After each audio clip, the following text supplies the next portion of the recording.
అందరికీ నమస్తే అండి. Good morning. ఏమీ అనుకోవద్దు. అంటే ఈరోజు న్యూస్ పేపర్ అనాలిసిస్ బయట నేను బయట ఉన్నాను. మనకి ల్యాప్టాప్ కానీ స్క్రీన్ కానీ ఏమీ అందుబాటులో లేదు.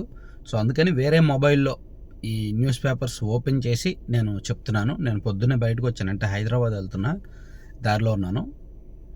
పొద్దున్నే 4కి బయలుదేరాను.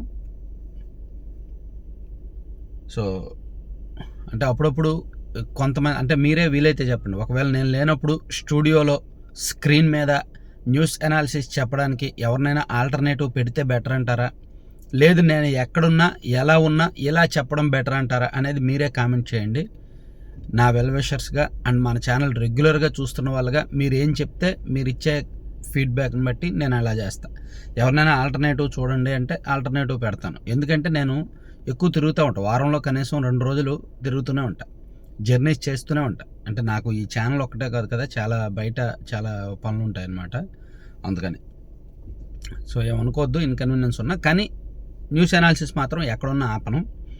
ఇక ముందుగా నిన్న జరిగిన ఐపీఎల్ ఫైనల్ అదే ఈరోజు అన్ని పత్రికల్లో కూడా హైలైట్ చేశారండి. ఆర్సీబీ గెలిచింది. 18 సంవత్సరాలు ఆర్సీబీ ఈ కప్పు కోసం వెయిట్ చేసింది. 2008లో ఫస్ట్ ఐపీఎల్ సీజన్ మొదలైంది, మీకు గుర్తుంది కదా. అప్పటి నుంచి ఇప్పటి వరకు ఆర్సీబీ, నిజానికి ఫస్ట్ నుంచి కూడా ఆర్సీబీ టీం చాలా స్ట్రాంగ్. క్రిస్ గేల్ కావచ్చు, ఏబీ డివిలియర్స్, విరాట్ కోహ్లీ లాంటి స్టార్ ప్లేయర్లు, స్టార్ బ్యాటర్లు ఆర్సీబీలో ఉన్నారు. సో ఐపీఎల్ సీజన్ మొదలైన ప్రతిసారి కూడా ట్రెండింగ్లో ఉంది అది ఆర్సీబీనే. ఖచ్చితంగా వీళ్ళే గెలుస్తారు అనుకుంటారు. కానీ ఆ కప్పు మాత్రం అందుకోలేకపోయారు. చివరికి నిన్న పంజాబ్తో జరిగిన ఫైనల్లో ఏకపక్షంగా ఏమీ జరగల. నిజానికి పంజాబే మ్యాచ్ కొడుతుందేమోనని చెప్పి చాలా వరకు నాకు తెలిసి 9 ఓవర్లు అయ్యేసరికి పంజాబ్ స్ట్రాంగ్గానే ఉంది. 71 పరుగులు, ఒకే వికెట్ కోల్పోయింది. ఆ తర్వాత శ్రేయస్ అయ్యర్ అవుట్ అవ్వడంతో ఆర్సీబీ ఆశలు చిగురించాయి. ఆ తర్వాత లాస్ట్లో చివరి 4 ఓవర్లకి 49 పరుగులు కొట్టాల్సి వచ్చింది. ఇది కూడా పెద్ద కష్టమేం కాదులే అనుకున్నారు. స్టైనిస్ వచ్చిన వెంటనే ఫస్ట్ బాల్ 6 కొట్టాడు. సో అతను కూడా డేంజర్ బ్యాట్స్మెనే ఆ టైంలో. కానీ నెక్స్ట్ బాల్ ఇమీడియట్గా అతను స్లిప్లో పాయింట్లో క్యాచ్ ఇచ్చి అవుట్ అవడంతో ఇంకా ఆర్సీబీ గెలుపు కన్ఫర్మ్ అయింది. చివరి ఓవర్లో కూడా ఉత్కంఠ. 29 కొట్టాలనగా 22 కొట్టేశారు. చివరి ఓవర్ వరకు, చివరి బంతి వరకు మ్యాచ్ చాలా ఉత్కంఠభరితంగా జరిగింది. పంజాబ్ కూడా నిజానికి అన్ఎక్స్పెక్టెడ్గా పోరాడారు. వాళ్ళు కూడా ఫైనల్కి రావడం కూడా వాళ్ళ పోరాటం మనం తక్కువ అంచనా వేయకూడదు. సో అందరి అంచనాలు తగ్గట్టే ఆర్సీబీ కప్ గెలిచింది. సో అందుకే దానికి తగ్గట్టు ఈరోజు అన్ని మీడియాల్లో కూడా హైలైట్ చేశారనమాట.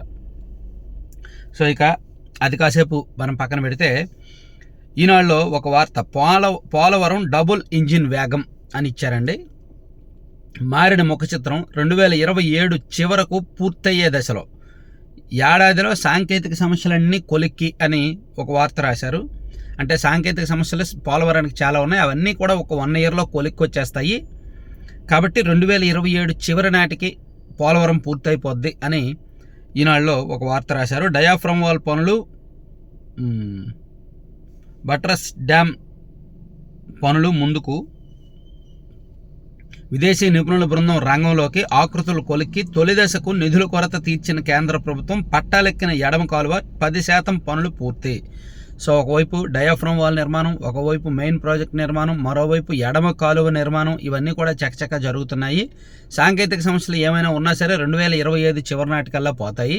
సో 2027 చివరి నాటికల్లా ప్రాజెక్ట్ పూర్తయి 2028 ఖరీఫ్కి ఆల్రెడీ పోలవరం కుడి కాలువ నీళ్ళు వస్తున్నాయి కదా, మనందరం చూస్తున్నాం. పట్టిసీమ కాలువ అంటున్నారు కదా, అవి పోలవరం కుడి కాలువ నీళ్ళు, ఆల్రెడీ పోలవరం నీళ్ళు వస్తున్నట్టే. సో ఇప్పుడు ఎడమ కాలువ విశాఖపట్నం వరకు వెళ్ళి ఎడమ కాలువ, అక్కడ నుంచి ఉత్తరాంధ్ర జిల్లాలకు వెళ్ళడం, ఇదంతా కూడా ఇది కూడా సాకారం అయితే రాష్ట్రం మొత్తం పోలవరం నీళ్లు, గోదావరి నీళ్లు వెళ్తున్నట్టే. అయితే ఇది 2028కి ఆల్మోస్ట్ అయిపోద్ది అనమాట. అదే ఈరోజు రాశారు. ఇక మద్యం కుంభకోణం గురించి ఈనాడులో మరో ఇంట్రెస్టింగ్ వార్త రాశారండి. మద్యం కుంభకోణంలో వేళ్లన్నీ ఆ శక్తి వైపే. ప్రధాన నిందితులంతా ప్యాలెస్కు ఆత్మీయులు. అంతిమ లబ్ధిదారు వైపు దారి తీస్తున్న దర్యాప్తు. ఆ కుంభకోణంలో పాత్రదారులు ధనుంజయ రెడ్డి, కృష్ణమోహన్ రెడ్డి, మిథున్ రెడ్డి, విజయసాయిరెడ్డి, కేశిరెడ్డి రాజశేఖర్ రెడ్డి, గోవిందప్ప బాలాజీ. సో ఎవరెవరైతే కీలకమైన నిందితులుగా ఉన్నారో, ఎవరెవరైతే నేరారోపణలు ఎదుర్కొంటున్నారో వీళ్ళందరూ కూడా జగన్మోహన్ రెడ్డి గారికి అత్యంత సన్నిహితులే. అంటే జగన్మోహన్ రెడ్డి గారి పేరు రాయకుండా ఆయన ఇమేజ్ ఒకటి వేసి ఆ శక్తి వైపే దర్యాప్తు మొత్తం జరుగుతోంది అని చెప్పి ఆ శక్తి వైపు వేళ్లు చూపిస్తూ ఈనాడులో ఒక ఆర్టికల్ రాశారు. పేరు మోసిన అంతర్జాతీయ మాఫియా ముఠాలకు ఊహకందని స్కెచ్. దేశంలో అతిపెద్ద కుంభకోణాల్లో ఒకటి. 5 ఏళ్ల వైకాపా ప్రభుత్వ హయాంలో అధికారాన్ని, వ్యవస్థల్ని గుప్పెట్లో పెట్టుకుని మద్యం మాఫియా సాగించిన వేల కోట్ల దోపిడీ, ఎడతెరిగిన ధనదాహంతో ప్రభుత్వంలోని కీలక వ్యక్తులు, అధికారులు కలిసి పేదల రక్తమాంసాలతో చేసిన దంద. కొత్త మద్యం విధానం పేరుతో మద్యం వ్యాపారాన్ని, కంపెనీలని, డిస్టిలరీలని గుప్పెట్లో పెట్టుకుని జే బ్రాండ్ల నాసిరకం మద్యంతో ముంచెత్తి ప్రజల ప్రాణాలతో అరాచకముట ఆడిన వికృత క్రీడ అని రాస్తూ ఈ ధనుంజయ రెడ్డి, కృష్ణమోహన్ రెడ్డి, మిథున్ రెడ్డి, విజయసాయిరెడ్డి, కేశిరెడ్డి రాజశేఖర రెడ్డి, గోవిందప్ప బాలాజీ ఈ కుంభకోణంలో పాత్రదారులు.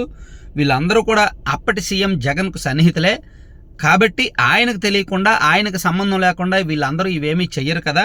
సో ఇప్పుడు దర్యాప్తు అంతా కూడా అంతిమ లబ్ధిదారు వైపే వెళ్తున్నాయి. ఆ ప్యాలెస్లో డబ్బులు బంగారం రూపంలో తీసుకున్న ముడుపులు ఎక్కడున్నాయి, డబ్బు రూపంలో తీసుకున్న ముడుపులు ఎక్కడున్నాయి, ఏ కంపెనీలు పెట్టారు, ఏ కంపెనీలు షెల్ కంపెనీలు, అందులో ఎంతెంత పెట్టుబడులు పెట్టారు, ఏ రూపంలో పెట్టారు అనేది ఇప్పుడు సిట్ దర్యాప్తు జరుగుతోంది అన్నట్టు ఒకటి ఈనాడులో రాశారు.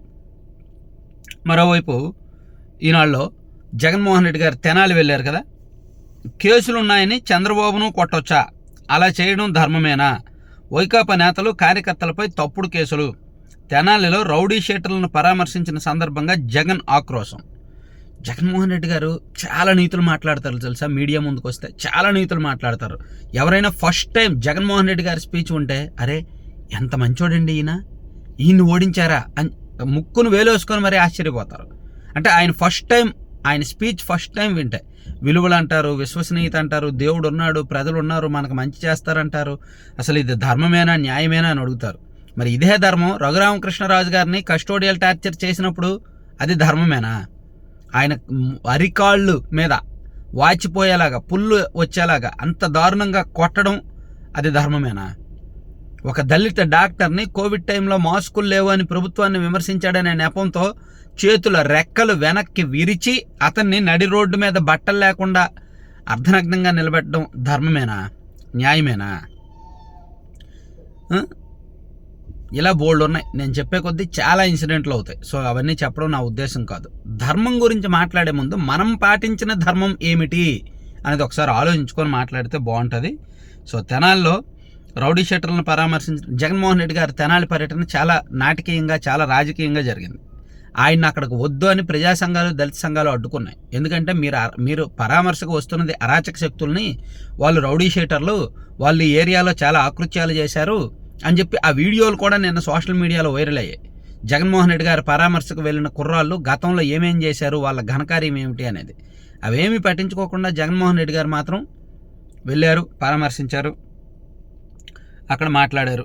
చంద్రబాబుపై 24 కేసులున్నాయి, అలాగని ఆయన్ను నడి రోడ్డుపై తీసుకొచ్చి కొట్టడం ధర్మమేనా అని అడుగుతున్నా అని వైకాపా అధినేత వైఎస్ జగన్ వ్యాఖ్యానించారు.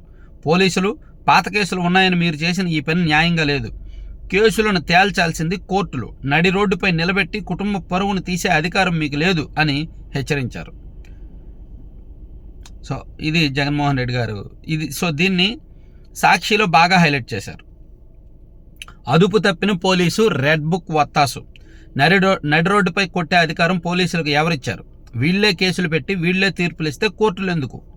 తెనాలి ఘటనపై నిప్పులు చెరిగిన మాజీ సీఎం వైఎస్ జగన్ బహిరంగంగా రోడ్డుపై కూర్చోబెట్టి చితకబాదడం న్యాయమా? కేసుల విషయం కోర్టులు చూసుకుంటాయి, ఏకంగా 24 కేసులున్నాయని చంద్రబాబును కూడా నడి రోడ్డుపై కొడతారా? పోలీసులే చట్టాన్ని ఉల్లంఘించడం ధర్మమా? బాధితులంతా చదువుకున్నవారే, పెళ్లి కావాల్సిన చెల్లెలు ఉన్నారు. పోలీసుల చర్య వల్ల ఆ కుటుంబాలకు అప్రతిష్ట. ఇప్పుడు ఆ కుటుంబాల పరువు ఎవరు తీసుకొస్తారు? ఈ ఘటన తర్వాతే వారిపై రౌడీ షీట్ ఓపెన్ చేశారు. మంగళగిరికి చెందిన వారిని తెనాలికి తీసుకొచ్చి ఎందుకు కొట్టారు అంటే పోలీసులు చెప్పేవన్నీ అబద్ధాలే కదా అని చాలా స్పష్టంగా జగన్మోహన్ రెడ్డి గారు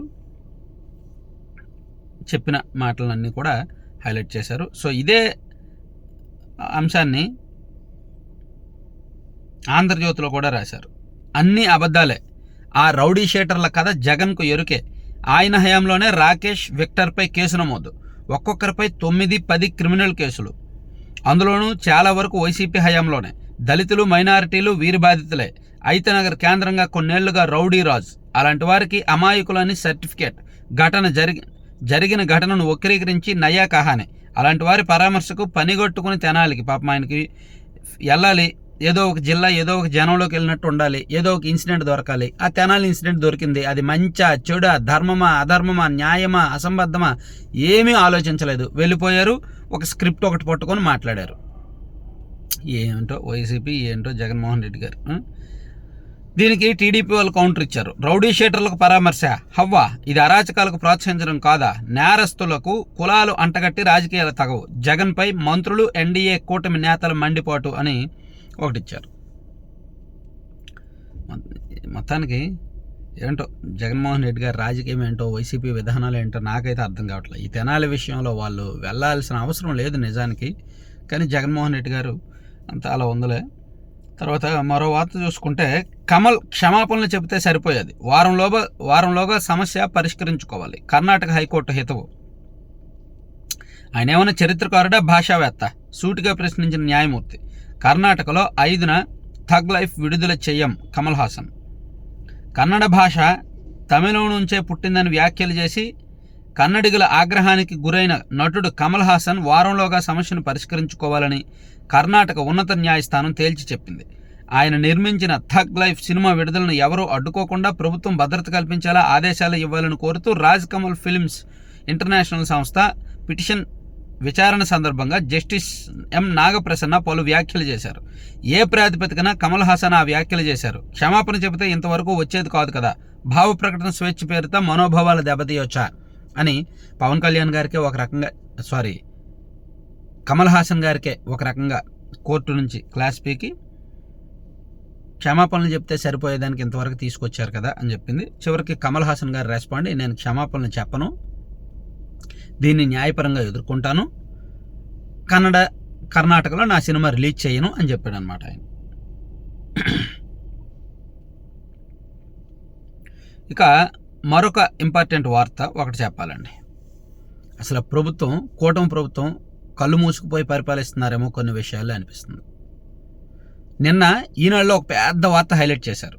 ప్లస్ ఆ ఉత్తర్వు, ఆ జీవో కాపీ కూడా బయటకు వచ్చింది. అన్ని పత్రికల్లో హైలైట్ చేశారు. నిన్న సాక్షిలో కూడా హైలైట్ చేశారు. అదేంటంటే 2016లో తునిలో రత్నాచల ఎక్స్ప్రెస్ ఘటన ఉంది కదా, కాపు ఉద్యమ కేసులు ఉన్నాయి కదా, వాటిని వైసీపీ హయాంలో మూసేశారు కదా. ఆ కేసులను రీఓపెన్ చేస్తూ హోంశాఖ ఉత్తర్వులు ఇచ్చింది. ఆ పబ్లిక్ ప్రాసిక్యూటర్కి ఆదేశాలు జారీ చేసింది, దాన్ని రీఓపెన్ చేసి హైకోర్టులో అప్పీల్ చేయండి అని. దాని మీద నిన్న చంద్రబాబు గారు అత్యవసరంగా మీటింగ్ పెట్టి, సున్నితమైన అంశంలో ఇంత నిర్లక్ష్యమా? తుని కేసు అప్పీల్ వ్యవహారంలో అధికారులపై చంద్రబాబు తీవ్ర ఆగ్రహం. సీఎంఓ దృష్టికి తీసుకురాకుండా ఎలా ఉత్తర్వులు ఇస్తారని మండిపాటు. బాధ్యులెవరో గుర్తించాలని ఆదేశం. అప్పీలుకు అనుమతిని ఉపసంహరించుకోవాలని నిర్దేశం. ఆ వెంటనే ఉత్తర్వులు జారీ చేసిన హోంశాఖ. నిన్నగాక మొన్న 2వ తేదీనేమో అప్పీల్కి వెళ్ళాలి అని ఉత్తర్వులు వచ్చాయి. ఉత్తర్వులు వచ్చిన మాట వాస్తవమే. దాంతో కాపు సంఘాల్లో ఒక ఇంత కాపుల్లో వ్యతిరేకత వచ్చింది. సున్నితమైన అంశాన్ని ఎందుకు వీళ్ళు మళ్ళీ కెలుకుతున్నారు అని. దాంతో చంద్రబాబు గారు అర్జెంటుగా మీటింగ్ పెట్టి తుని రైలు దహనం కేసును కొట్టేస్తూ విజయవాడ రైల్వే న్యాయస్థానం ఇచ్చిన తీర్పుపై అప్పీలుకు అనుమతిస్తూ ఉత్తర్వులు జారీ చేయడంపై ముఖ్యమంత్రి చంద్రబాబు తీవ్ర ఆగ్రహం వ్యక్తం చేశారు. అత్యంత సున్నితమైన అంశానికి సంబంధించి ఇంత యాంత్రికంగా నిర్లక్ష్యంగా వ్యవహరిస్తారా అంటూ హోంశాఖ అధికారులపై మండిపడ్డారు. ఇలాంటి అంశాలను సీఎంఓ దృష్టికి తీసుకురాకుండా సొంతంగా ఎలా వ్యవహరిస్తారని ఉత్తర్వులు ఇస్తారని ప్రశ్నించారు. దీనికి బాధ్యులు ఎవరో గుర్తించాలని, తుని రైలు దహనం కేసులో అప్పీలుకు అనుమతిస్తూ హోంశాఖ ఉత్తర్వులు ఇచ్చిందని తెలిసిన వెంటనే చంద్రబాబు దీనికి ఎవరెవరు కారణం, ఏ స్థాయిలో నిర్లక్ష్యం జరిగిందో గుర్తించాలని. దీన్ని బట్టి ఏమర్థమైందంటే పరిపాలన చంద్రబాబు గారి కంట్రోల్లో లేదు. తుని అంశం రాజకీయంగా అత్యంత వివాదాస్పదమైన అంశం, అత్యంత సున్నితమైన అంశం. ఆ అంశంలో సీఎం గారికి తెలియకుండా అట్లీస్ట్ హోంమంత్రి గారికి తెలియాలి కదా. హోంశాఖ ఉత్తర్వులు ఇచ్చిందంటే హోంమంత్రి గారికి తెలియాలి కదా. హోంమంత్రి గారికి తెలిస్తే ఖచ్చితంగా సీఎం గారికి తెలియజేస్తారు కదా. వాళ్ళిద్దరికీ తెలియకుండా ఉత్తర్వులు వచ్చాయా? హోంమంత్రి గారికి తెలిస్తే సీఎం గారికి తెలిసినట్టే. వాళ్ళిద్దరికీ ఉత్తర్వులు వచ్చాయంటే హోంశాఖ మినిస్టర్ గారి కంట్రోల్లో లేనట్టే, పరిపాలన సీఎం గారి కంట్రోల్లో లేనట్టే. చాలా నిర్లక్ష్యం తెలుసా. ఇది ప్రభుత్వానికి అప్రతిష్ట, ప్రభుత్వానికి పరువు పోయింది ఈ ఘటనతో. సీఎం గారికి తెలియకుండా ఉత్తర్వులు రావడం ఏంటండి, ఇంత పెద్ద ఉత్తర్వులు రావడం ఏంటండి? రేషన్ బియ్యం వద్దంటే నిత్యావసరాలు కసరత్తు చేస్తున్న రాష్ట్ర ప్రభుత్వం. ప్రస్తుతం కిలో బియ్యానికి 46 రూపాయలు ఖర్చు. కార్డుదారులు అమ్ముకునేది కిలో 10 నుంచి 11కి. 30% కుటుంబాలకు రేషన్ బియ్యంతోనే భోజనం.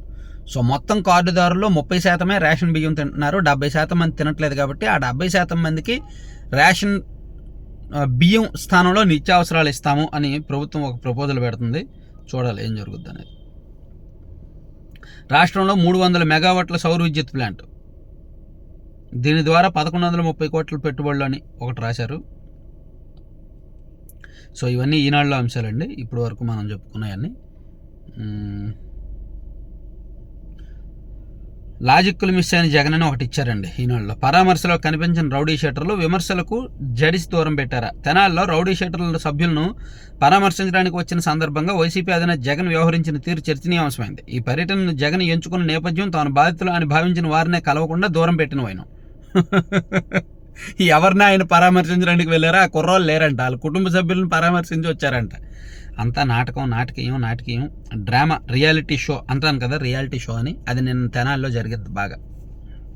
ఇక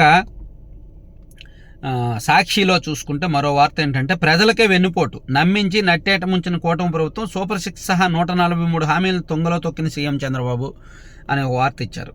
బాబు ష్యూరిటీ భవిష్యత్తు గ్యారంటీ పేరుతో నాడు ఇంటింటా బాండ్లు పంపిణీ, ఏడాదిలో 1,51,604 కోట్లు అప్పు చేసిన ఒక్క హామీ అమలు చేయని సర్కారు, హామీల అమలుపై ప్రశ్నించే గొంతులను రెడ్ బుక్ కుట్రలతో నొక్కేస్తున్న వైనం, టీడీపీ కూటమి ప్రభుత్వం చేస్తున్న మోసంపై వైఎస్ఆర్సీపీ ఉద్యమ బాట, ఎన్నికల ఫలితాలు వెలువడిన రోజు వెన్నుపోటు దినంగా పాటించాలని వైఎస్ జగన్ పిలుపు. సో ఈరోజు వెన్నుపోటు దినం అంట.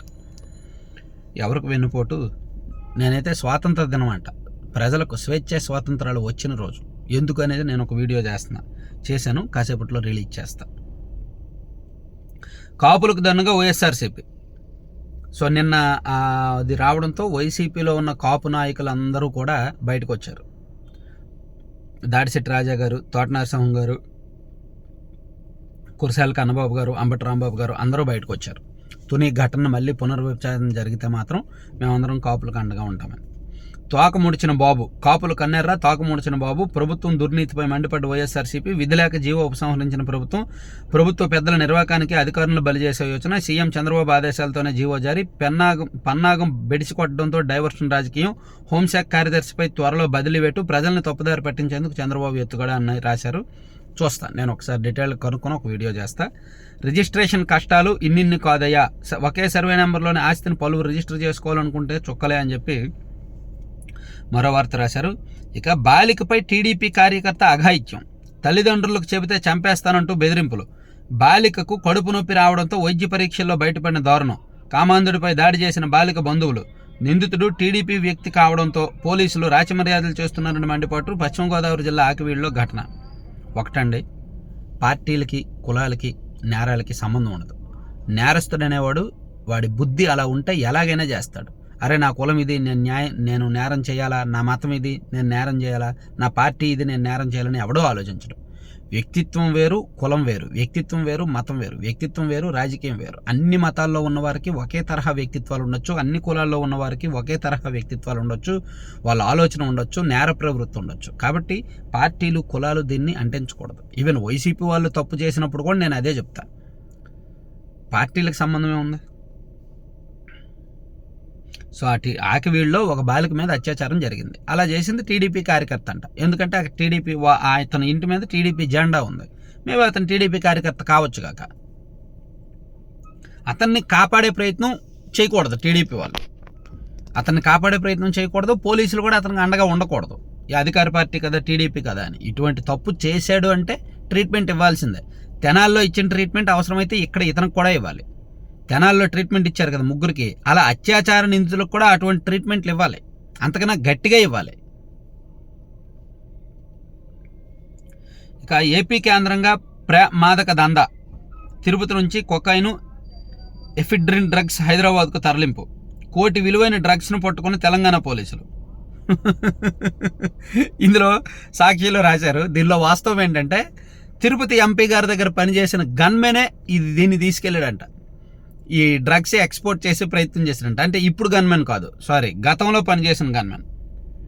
నాకు అంటకట్టాలని చూస్తే ఊరుకోను, కానిస్టేబుల్ గుణశేఖర్తో నాకేం సంబంధం, ఇప్పుడు అతను నా వద్ద విధుల్లో లేడు, సిబిఐ విచారణ కోరుతూ కేంద్ర హోంశాఖ మంత్రికి లేఖ రాశాను, తిరుపతి ఎంపీ మధ్యల గురుమూర్తి. అంటే ఈ ఎంపీ గారి దగ్గర గతంలో పనిచేసిన గన్మెన్, అతను ఈ డ్రగ్స్ దందాలో కీలకం. అతనే హైదరాబాద్కు తీసుకువెళ్ళాడు, అతనే ఎక్స్పోర్ట్ చేయడానికి ప్రయత్నించాడు, ఈ రవాణాలో అతనే కీలకం అన్నమాట. సో అందుకనే అది వైసీపీ మేడకు చుట్టుకోవడంతో ఆయన ఎంపీ గారు రెస్పాండ్ అయ్యారు. వీళ్ళేంటంటే తిరుపతి నుంచి హైదరాబాద్ తీసుకెళ్లి హైదరాబాద్లో కొంతమందికి అమ్మాలని చూశారు. అక్కడ హైదరాబాద్ పోలీసులు పట్టుకున్నారు. పట్టుకోవడంతో ఆ ఎవరైతే కానిస్టేబుల్ వెళ్ళాడో అతనికి వైసీపీకి లింకులు ఉన్నాయని టీడీపీలో కొంచెం గట్టిగా ప్రచారం చేస్తున్నారనమాట. ఇక మధ్యంతర బెయిల్ ఇవ్వండి, విజయవాడలో ఆయుష్ ఆసుపత్రి వర్గాలపై పోలీసులు ఒత్తిడి తెచ్చి తనను డిశ్చార్జ్ చేయించారని గన్నవరం మాజీ ఎమ్మెల్యే వల్లభనేని వంశీ చెప్పారు. జైలులో తన ఆరోగ్యం క్షీణిస్తోందని, మెరుగైన వైద్యం పొందేందుకు మధ్యంతర బెయిల్ ఇవ్వాలని ఆయన హైకోర్టులో అప్పీల్ చేశారంట. కర్నూలు జిల్లాలో 3 కోవిడ్. 3వ రోజు పరేషన్. బియ్యం కోసం వృద్ధులు, వికలాంగులు రేషన్ దుకాణాలకు వెళ్ళక్కర్లేదని, వారందరినీ ఇళ్లకి పంపిస్తామని ప్రభుత్వం ప్రకటించినా రాష్ట్రంలో ఎక్కడా అమలు కాలేదు. సో 3వ రోజు కూడా మద్యం పరేషన్ అని ఒక వార్త రాశారు. తర్వాత తిరుపతిలో దొంగల బీభత్సం. తిరుపతిలో మారుతి షోరూంలో దోపిడీ దొంగలు మంగళవారం బీభత్సం సృష్టించారు. 4 గుర్తు తెలియని వ్యక్తులు రేణిగుంటలో రోడ్డులోని మారుతి షోరూంలోకి చొరబడి సేల్స్ ఎగ్జిక్యూటివ్ బాలాజీ కాళ్ళు చేతులు కట్టేసి 3.70 లక్షలు దోచుకెళ్లారంట. అమ్మో. సో ఇవన్నీ సాక్షిలో అంశాలండి. సాక్షిలో అంశాలు ఈ 1 ఇయర్ పరిపాలన వైఫల్యాల మీద చాలా గట్టిగా రాశారు. ఒక పేజీ అంతా. ఇంకో పేజీ అంతా జగన్మోహన్ రెడ్డి గారు తెనాలి పర్యటన మీద ఒక పేజీ మొత్తం రాశారనమాట. సో జగన్ పర్యటనలో భద్రతా లోపాలని అదని రాశారు.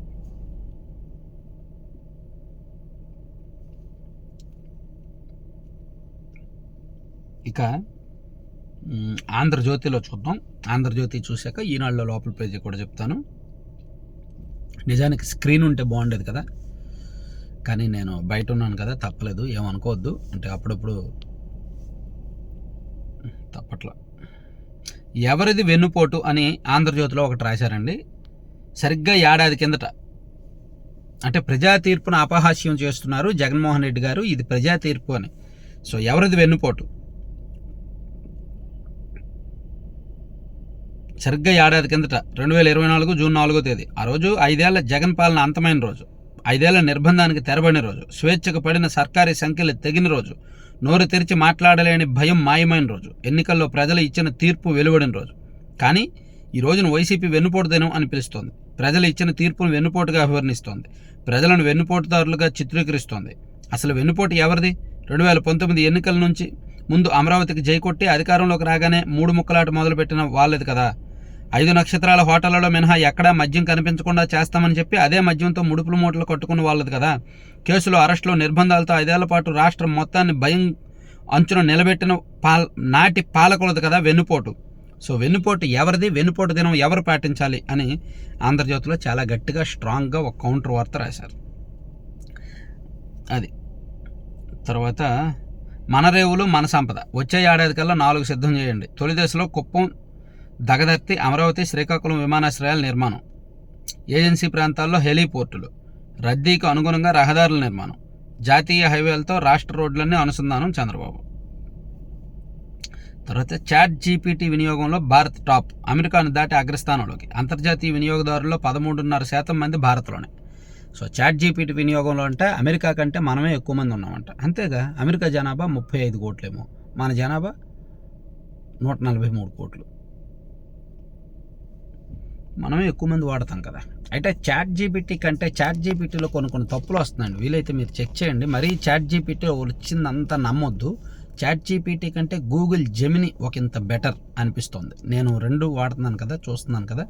గూగుల్ వాళ్ళు డెవలప్ చేసిన గూగుల్ జెమిని అది బెటర్ ఏమో అనిపిస్తుంది చాట్ జీపీటీ కంటే ఏఐ టూల్స్లో. ఇక నరేందర్ సరెండర్, ట్రంప్ ఆదేశించారు, మోదీ ఆపేశారు. పాక్తో కాల్పుల విరమణపై రాహుల్ విమర్శలు. కొద్దిగా ఒత్తిడి తెస్తే చాలు బీజేపీ, ఆర్ఎస్ఎస్ నాయకులు లొంగిపోతారు. స్వాతంత్రోద్యమ కాలం నుంచే అంతే. 1971లో అమెరికా వేధింపులకు ఇందిరా లొంగలేదు. పాక్ను ముక్కలు చేశారు. కాంగ్రెస్ నేతలు ఎవరికి తలొగ్గరు. పోరాట యోధులు రాహుల్ గాంధీ. G7కు ప్రధానికి ఆహ్వానం అందకపోవడం 6 ఏళ్లలో ఇదే తొలిసారి. దౌత్యపరంగా మనకు భంగపాటు. జైరాం రమేష్. రాహుల్ గాంధీ గారు విమర్శలు ఎక్కుపెట్టారు.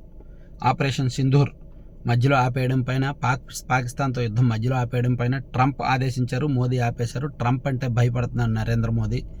మనం గతంలో కాంగ్రెస్ వాళ్ళు ఎవరికి భయపడే వాళ్ళు కాదు, కానీ బీజేపీ వాళ్ళు అందరితో కూడా లాబింగ్లు లొంగిపోయారు, అందరి దగ్గర బలహీనులుగా ఉన్నారు అని చెప్పి చెప్పారనమాట. ఇక బియ్యం వద్దనుకుంటే కార్డు వెనక్కి ఇవ్వండి, ఆరోగ్యశ్రీ కార్డు విడిగా ఇస్తే బియ్యం అక్రమ రవాణాకు అడ్డుకట్ట వేయొచ్చు, ప్రభుత్వానికి అసెంబ్లీ పిటిషన్ల కమిటీ ప్రతిపాదన, డిప్యూటీ స్పీకర్ రఘురామ్ వెల్లడి. మీకు గుర్తుందా, మన ఛానల్లో ఇదే కాన్సెప్ట్లో నేను వీడియో చేశాను.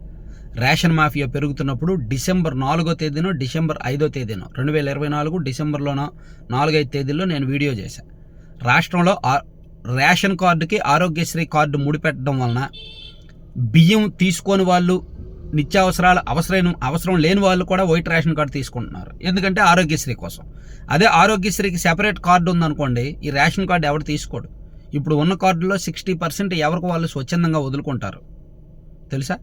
ప్రభుత్వానికి నేను యాక్చువల్ డిసెంబర్లో చేశా ఈ వీడియో, వీలైతే మళ్ళీ ఒకసారి ఆ వీడియో చూపించే ప్రయత్నం చేస్తా. సో ఇవి ఆంధ్రజ్యోతిలో అంశాలండి. సో ఈనాడులో మొత్తం ఆల్మోస్ట్ అంటే అన్ని 3 పత్రికల్లో అంశాలన్నీ కవర్ చేశాము. సో ఇంకా కీలకమైన వార్తలు ఏమున్నాయి అనేది చూసి మళ్ళీ ఒకసారి డీటెయిల్డ్ వీడియోస్ చేస్తాను. సో ఏమనుకోవద్దు, అంటే నేను జర్నీలో ఉన్నప్పుడు తప్పడం లేదు. నేను ఎక్కడున్నా సరే న్యూస్ అనాలిసిస్ మాత్రం టైంకి ఇవ్వాలనేదే నా తాపత్రయం అనమాట. ఒకరోజు ఇన్కన్వీనియన్స్ ఉంటుంది. మ్యాక్సిమం నెలలో 25 రోజులు నేను స్టూడియోలో స్క్రీన్ మీదే చేస్తాను. ఒక 5 రోజులు మాత్రమే ఇటువంటి బయట ఉండాల్సి వస్తుంది. Thank you.